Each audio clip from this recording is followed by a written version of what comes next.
एउटा कुरा मैले सोधेँ तपाईँलाई, हजुर भन्नु। महावीर पुन चाहिँ केमा मन पर्नु भयो त? महावीर पुनले जहाँ जहाँ दुर्गम क्षेत्र थियो, जहाँ जहाँ बाटोघाटो पुगेको छैन, इन्टरनेट पुगेको छैन, त्यहाँ त्यहाँ चाहिँ महावीर पुनले इन्टरनेट आफै जडान गरेर, आफै बाटोघाटो पुर्याएर, आफै इन्टरनेट जडान गरेर दुर्गम क्षेत्रहरूलाई सेवा सुविस्ता दिएर, जस्तै कि जिल्लाको कुरा गर्नु पर्दाखेरि रुकुम, रोल्पा, बैतडी, हुम्ला, जुम्ला हो, सबै ठाउँमा महावीर पुनले चाहिँ इन्टरनेट सेवा प्राप्त गरेको हुनाले मलाई महावीर पुन चाहिँ प्राप्त मनपर्छ। होइन त?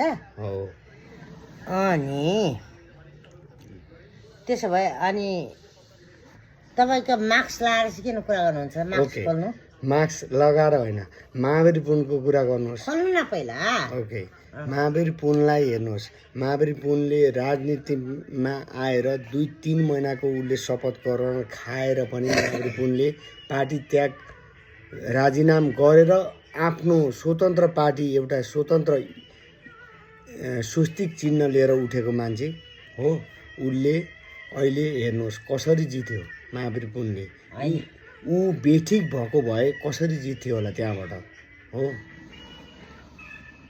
होइन, हार र जित त भइहाल्छ होइन, तर जसले आफ्नो क्षेत्रमा जति जित्नु छ, जति काम गरेछ, त्यति नै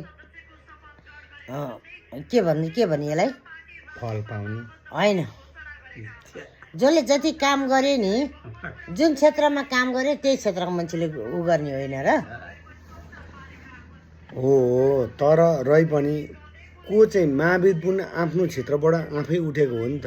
उसले सांसदमा गएर पनि उसले भनेको कि आफ्नो एजेन्डा 3 किसिमका एजेन्डाहरू उसले माग गरेको थियो। 3 किसिमका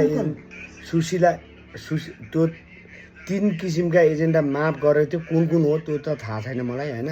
रही पनि उसले 3 किसिमका एजेन्डा उसले माग गरेको थियो सुशीला कार्की मार्फत हो। तर सुशीला कार्कीले सही हो, तर म यो सिचुएसनमा तपाईँलाई यो पारित गर्न सक्दिनँ भनेपछि महावीर पुनले राजीनामा दिएर ऊ राजनीतिमा छिरेर यसपाल उठेर विजय भएको हो महावीर पुन। सुन्नु भयो त? अब आफ्नो क्षेत्रमा त त्यसै जित्ने भइगयो नै होइन, तर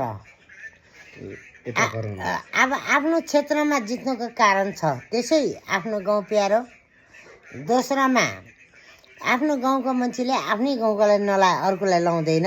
ओके। तेस्रो र तपाईँले भने अनुसार चाहिँ अब अहिले मैले फेरि भन्छु।